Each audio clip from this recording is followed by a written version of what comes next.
So you're looking to move to Dubai. Here are the 9 things you need to do to ensure a smooth and successful transition. The very first thing, and the most important thing you're going to need to sort out very early on, is your residence ID, your residence visa, I should say, and your Emirates ID. Now, those 2 things go hand in hand, and before you can get your residence permit, your residence visa, and your Emirates ID, you have to pass your medical. Now, the medical is pretty straightforward. All it is a blood test. They take some blood. They're looking for hepatitis A and B, HIV, and then you also have to do a chest x-ray as well. And I think they're looking for tuberculosis in that instance. If you have any of those, you're not going to be granted your residence visa, and you will not be granted, and as a result of that, your Emirates ID. You will be literally asked to leave the country. So I've said this in a previous video. What I think is really important for you to do is make sure that you can do that medical screening before you leave your country. So in the UK, go get an x-ray, go get a blood test done for all of those things to make sure that you're going to be in the clear. Now, once you've passed your medical, you'll get a certificate that says fit. That then gives you the ability to have your residence visa issued and for you to then take the next step to get your Emirates ID. Now, with your Emirates ID, you've got to go to a government building, and that's where they're going to basically fingerprint you. They take all of your fingerprints, so you're there on the system, and they issue you your Emirates ID, which is essentially a card that has a chip in it. So all of your utility bills, all of your contracts, everything that you have is connected to your Emirates ID. It's a very, very good system. Some people might think it's a little bit scary because they know everything. Like, everything's connected to your card. If you want to get a phone contract, it's connected to your Emirates ID, that chip in your card. So you're going to need that for sure. But what I will say is this: if you're coming here as an employee, so you're employed by a business in the UAE, your employer's going to pretty much take you to the medical test and do all of that stuff for you. If you're doing what I did, where you're registering your own business and that's how you're sponsoring yourself, then it's really, really important that you use a service that has this whole thing as part of the service. So they take you to your medical test, they take you to the government building for your Emirates ID. Some companies offer this service, others don't. And if you want to kind of work with some of the guys that I've met over here that do exactly the same thing, you're looking to register a business here, there is a link in the description to have a free meeting to talk through the process, cost, and all that kind of stuff in the description down below. I don't know if I've already spoken about the clinics for the medical test. I mean, it's phenomenal. Like, it's very, very clean, very, very advanced. They had a robot walking around with bottles of water and stuff like that. It's pretty amazing. It doesn't take long at all. Probably takes 20 minutes, something like that. But it's very, very efficient, very, very easy to do. But once you pass your medical test, you get your Emirates ID, you're pretty much then a resident. I'm going to talk to you about the second thing to sort out inside, because it is barely just 12:30 and it's already 36 degrees. So I don't want to be sweating on camera. So let's go inside and find a cooler space to talk about the second thing to sort out. It's not a problem, dressed up, tripped out, yeah. Only members around us, VIP, get at me. You see how we lounging, no phone, no baby, no pretenders around us, only members around us. All right, this is much better, much, much cooler. So the second thing you're going to need to sort out is driving license. Now, this is dependent on whether or not you're going to buy a car like I did, or whether you're going to rent or lease a car. Now, if you're going to rent or lease one, you don't need to get a Dubai driver's license. You can simply just lease long-term on your UK license. I did speak about the pros and cons of doing that in this video right here, so perhaps you want to go watch that, because the cost of renting a car out here is not cheap when you think about the kind of cars that you can get. However, if you are in the camp where you want to buy a car like I did, then you're definitely going to need to do a conversion of your UK license to a Dubai license. Now, when I was told this, I was a little worried. Well, am I going to have to take a theory test? Going to have to do another practical driving test? And the answer to all of that is no. I mean, I literally got my Dubai license in 20 minutes, and it was that quick. So here's how it works. What you need to do is you need to find an RTA happiness center. So the one that I went to is on Al Manara Street. This is it right here.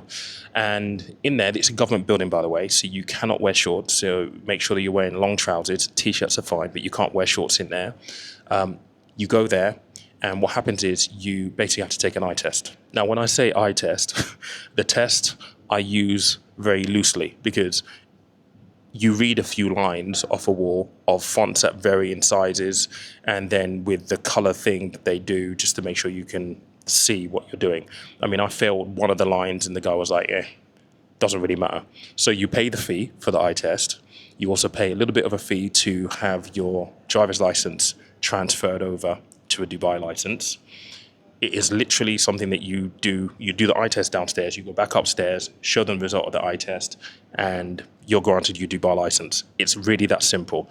20 minutes max is what it took me to do, but I think definitely worthwhile doing, because you cannot buy a car out here without your Dubai license. And obviously when you've got your Dubai license as well, that's how they track all of your driving behavior, whether you get black points, all that kind of stuff, fines, it all goes through there.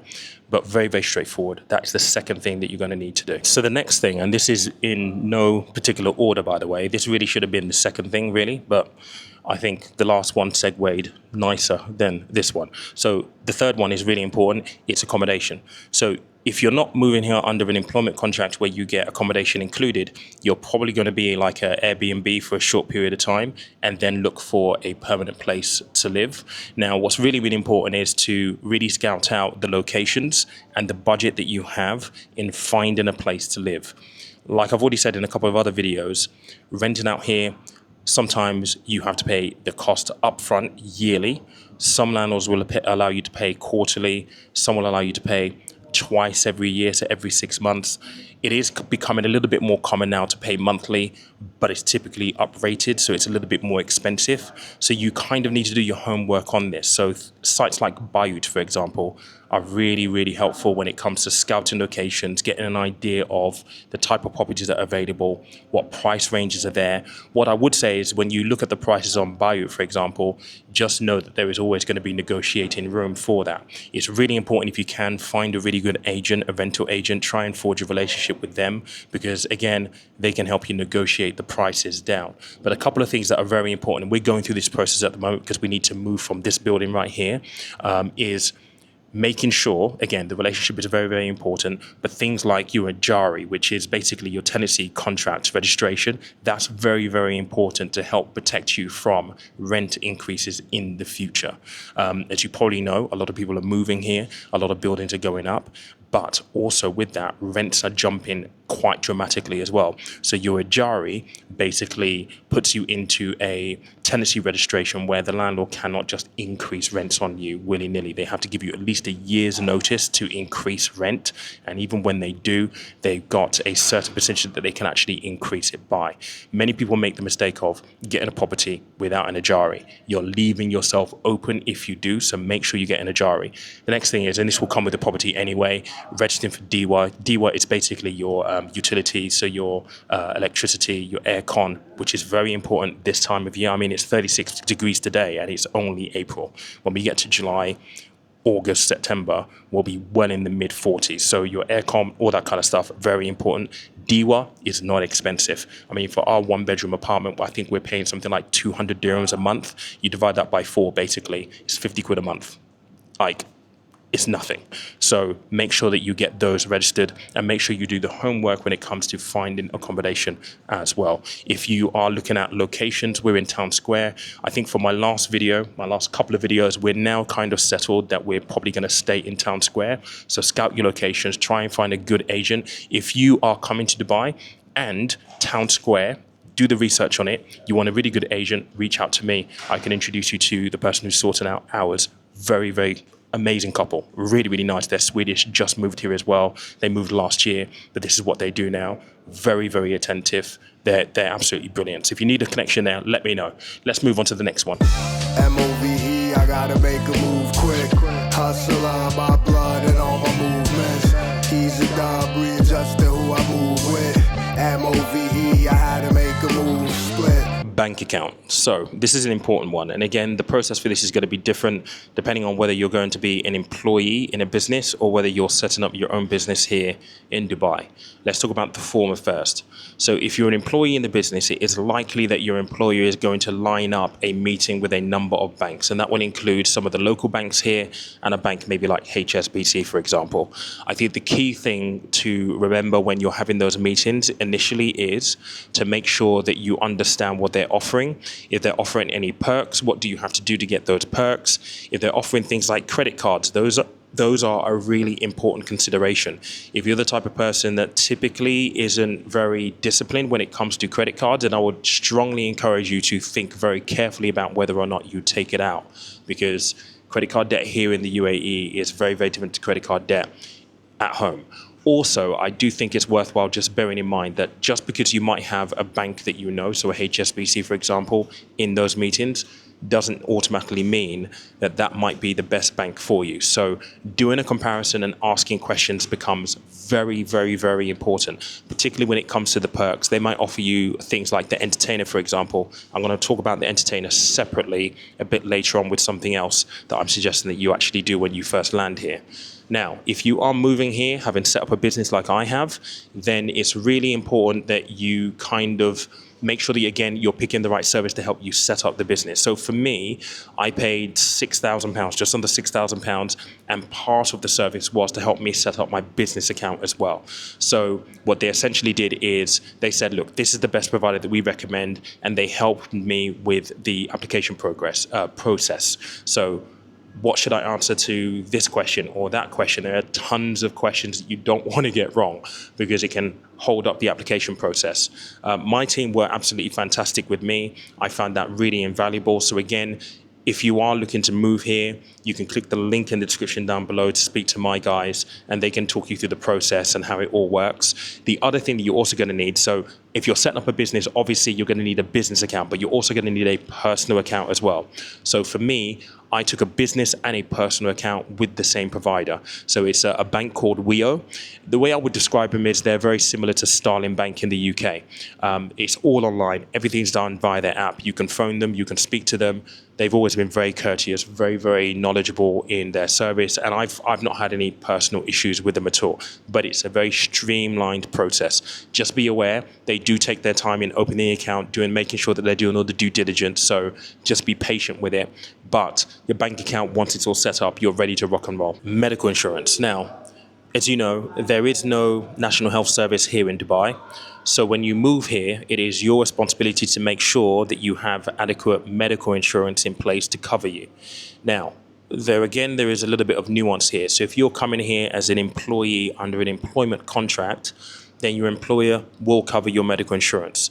If you're a single person, it will just be you that's covered. If you're married, and you have to be married, your partner will be covered. And if you have family, your kids will also be covered as well. So you'll get your medical insurance included in your employment contract.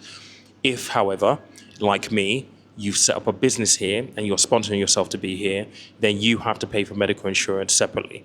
And as a concept, it can be hard to wrap your head around the fact that you now have to take out insurance for medical cover. But believe me, it's definitely worthwhile doing, for sure.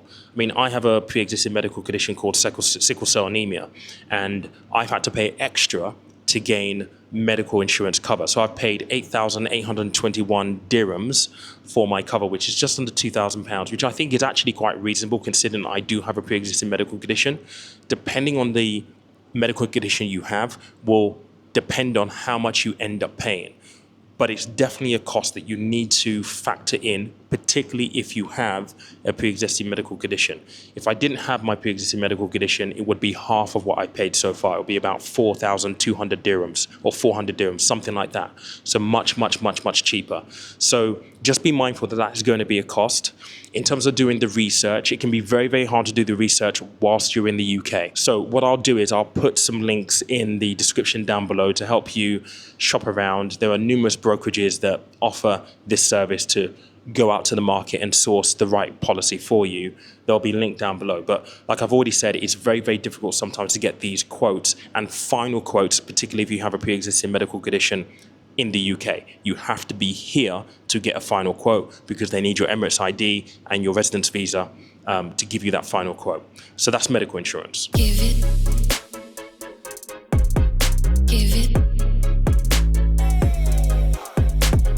Give it. Now you're going to need a phone. So you're going to need to sort out a phone contract, a SIM contract. Now, in order to get a contract out here, it's worthwhile noting that you need your Emirates ID because, again, everything goes via your Emirates ID and is connected to your Emirates ID. You can get a contract and they will sell you a contract without your Emirates ID, but you'll be required to update your account with your Emirates ID when you have it. And if you don't, they'll simply just lock off your services. Now, when we landed, we went with Virgin. Now, Virgin, I believe it's pretty new out here, but at the time they had a really, really good deal on for data and minutes. And they were offering a huge discount if you paid up front. So what we ended up doing, me and my partners, we ended up paying the contract up front for a year at a massive discount. We got a really good data pack and minute pack as well. Now, Virgin isn't the biggest provider out here.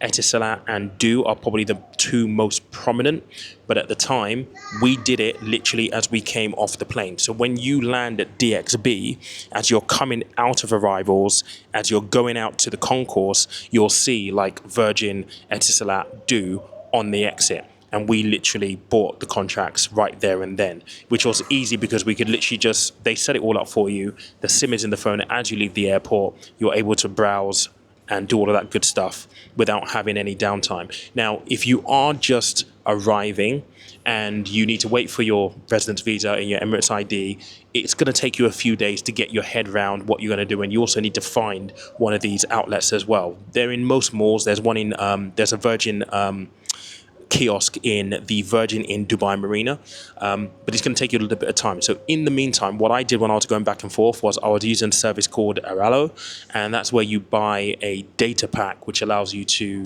use Instagram, WhatsApp, all that kind of good stuff, browse the internet, and it's a damn sight a lot less expensive than if you were to use your roaming rates from the UK. It's very, very worthwhile doing. I can't remember what you get in terms of the packs, but I think I paid something like 25 quid for something like 50 gigs worth of data or something stupid like that. It's very, very affordable. They're not sponsoring this. They really, really should. But that is what I would suggest in terms of finding yourself a SIM or a contract phone that you can use for the long term over here with a bit of a stopgap. So this next one is connected to SIM card and getting a phone contract, and this is registering for utilities and your internet. Now, utilities are Diwa. I already mentioned those when it came to accommodation. Now, when you're moving, you should have Diwa connected, and if not, it will be connected shortly after that, but it is connected to your Emirates ID, your residence visa, and that's how it's all essentially tracked. To be honest, Diwa is Diwa. It's really only one provider, so there's not really that much shopping around from my understanding of being here now for a few months. So you literally just get connected, and that's pretty much it. On internet, now with the internet, it's really important that you do shop around. So when you go and get your phone contract or look for a SIM, it is likely that you're going to be offered a home bundle as well. Now, we didn't go for a home bundle at the time of signing up for our phone contracts, purely because depending on where you live in the UAE, in Dubai, what part of Dubai you live in, certain providers have better coverage. So for where we are right now in Town Square, we're with Etisalat because they have the best coverage. And for what I do, where I upload a lot of files to the internet, I download big files from the internet, I do live streams, all that kind of stuff, I needed to have a good enough coverage in terms of the package itself. And Etisalat was the best one. Now, just as a word of warning, it is expensive. It can be expensive compared to the UK, so be prepared for that. But please just be mindful. Don't just go with a home bundle being offered to you immediately. You do want to shop around for this. So there's Etisalat, there's Do. Those are the two main providers. And then you might have like a Virgin Mobile, for example, that might offer you a home bundle. To shop around, make sure it's the right fit for you based on obviously what you're going to be using the internet 4. All right, so last couple of things. Now, this one probably should have been higher up the list, but like I said, in no particular order, if you're moving here with kids, you're going to want to source schooling for your kids. Now, this will be a key consideration when you're trying to decide where you're going to live, because obviously, like you would do back in the UK, if you're living in Town Square, what's the best school or schools available in Town Square? If you're in the Marina, what are the schools or best schools available in that area? The consideration is the same. I think the main difference here is that schools can be very expensive. I mean, my partner is a teacher, and when she shows me how much some of these schools charge, it can be eye-watering, depending obviously on the caliber of school that you're going for. Now, if you're moving from the UK, you're probably going to want a British curriculum school. There are plenty of them here. If you're from America, you have American curriculum schools. There's also IB, which is an international kind of like curriculum. You're going to need to decide what is going to be best for your child based on where they're basically coming from, but be prepared for the additional cost.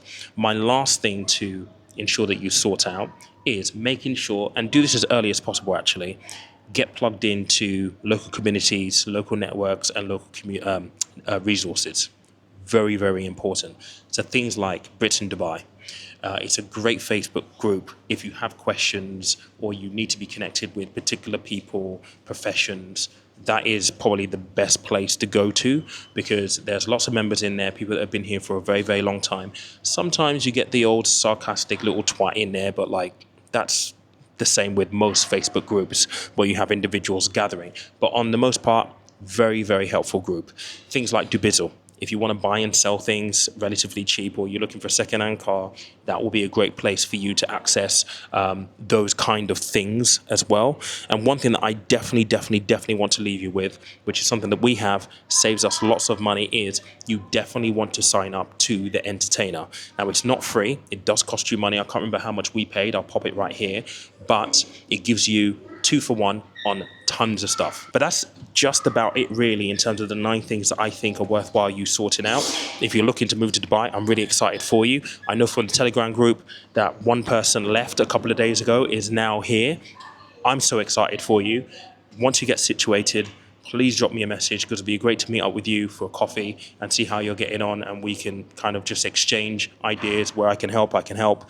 But yeah, look, if you've really enjoyed this, let me know in the comment section down below. Please smash the like button. If you haven't already subscribed as well. And look, thanks for watching. I'll catch you in the next one. Cheers.